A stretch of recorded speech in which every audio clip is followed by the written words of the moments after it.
If you enjoy deep dive stories about business, finance, and powerful investment figures, don't forget to subscribe, like, and follow the channel so you never miss a new episode. Now let's begin. Before turning 28, Bill Ackman managed to take part in the acquisition of the Rockefeller properties, assets worth around $1 billion at the time. How did he achieve this? Believing he could teach himself how to invest, Ackman decided to start his own hedge fund after completing his graduate studies. However, he did not yet know that no one would want to invest with him, despite his countless persistent attempts and continuous rejections. He reached out to his university professor, Marty Paris. The Paris family owned a publishing company, and although they were initially reluctant to invest, Ackman, being a strong salesman, eventually convinced him to invest $250,000 in his new hedge fund. Gotham Partners and Paris Investment became references for Ackman. He later used this to persuade a few more investors to invest with him. In the end, he and his partners raised a total of $3 million.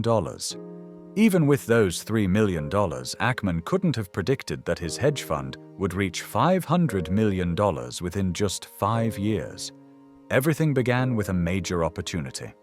In the mid-1980s, the Rockefeller family wanted to take out a mortgage of over $1 billion for the property, but no bank was large enough to provide such a loan. Instead, they created a publicly traded structure called Rockefeller Center Properties, a real estate investment trust.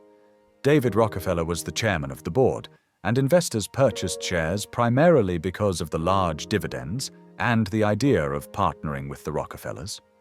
However, by the early 1990s, the real estate market was declining. By 1994, the market had nearly collapsed.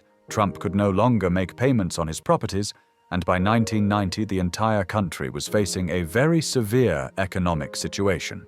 Both investors and the public were already suffering financially, experiencing a significant decline in living standards. The company was forced to cut its dividend, the stock price fell, and the REIT was under severe financial distress due to its heavy debt burden. Ackman saw an opportunity. Because RC Properties stock was trading at a very low price, he realized it was possible to acquire control positions in the Rockefeller Center properties simply by buying shares on the open market.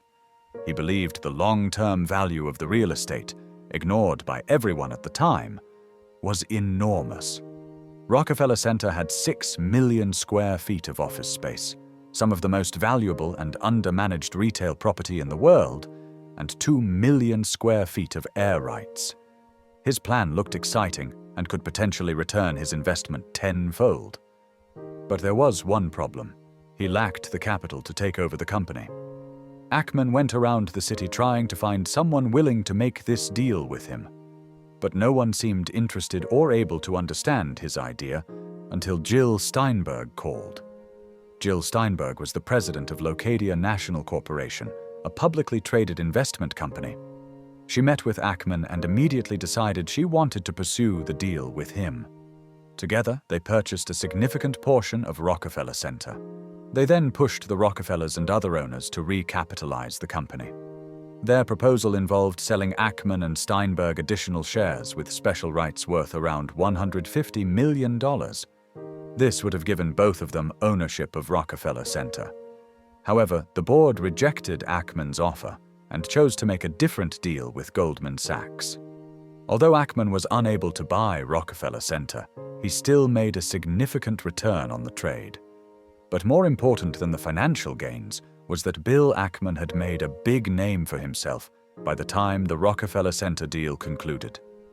In 1998, Ackman parted ways with several powerful figures by his side. Gotham Partners, 5 years after its founding, had grown from managing $3 million to over $500 million. If you found this story inspiring, make sure to subscribe, like the video, and follow the channel for more powerful business and finance documentaries.